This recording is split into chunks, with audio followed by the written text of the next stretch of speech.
I added creatine to my smoothie, and before you assume that's a gym bro thing, this is actually one of the most researched supplements that exist, and most of what people think they know about it is outdated. Creatine has a branding problem.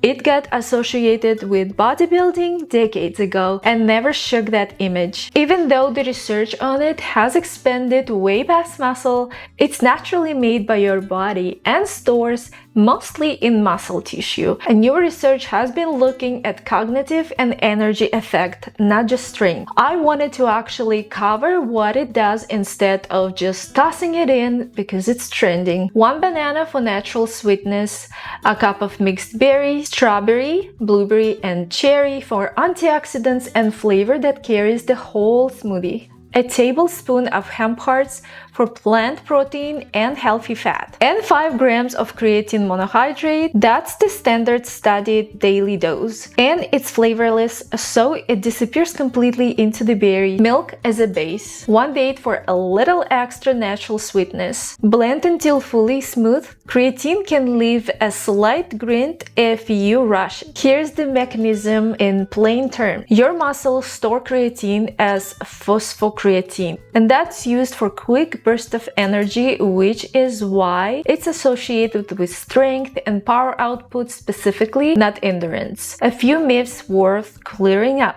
First, you don't need a loading phase. That's an old protocol. A consistent daily dose gets you to the same place, just a bit slower. Second, the water retention people worry about is intracellular, inside the muscle cell, not bloating. And it's part of how creatine works, not a side effect to fear. Third, it's not just for people lifting weights. Some of the more recent research look at creatine's role in energy metabolism, cognitive function too, which is a much broader case than the old bodybuilder supplement reputation suggests. 2 servings, about 210 calories and 6 grams of protein each, plus full 5 grams of creatine, those split across both. I want to be straightforward here. Creatine isn't a magical ingredient, and if you are not doing any kind of regular strength or resistance activity, you may not notice much from it. Where it tends to help most, if you are already training and want to support recovery and output, or if you are just curious about the research on energy and cognition and want a low effort way to try it consistently, tell me in the comments. Is creatine already part of your routine, or is it the first time you are hearing the actual research behind it instead of just the gym stereotype? Save this recipe and follow along. I cover 1 ingredient at a time.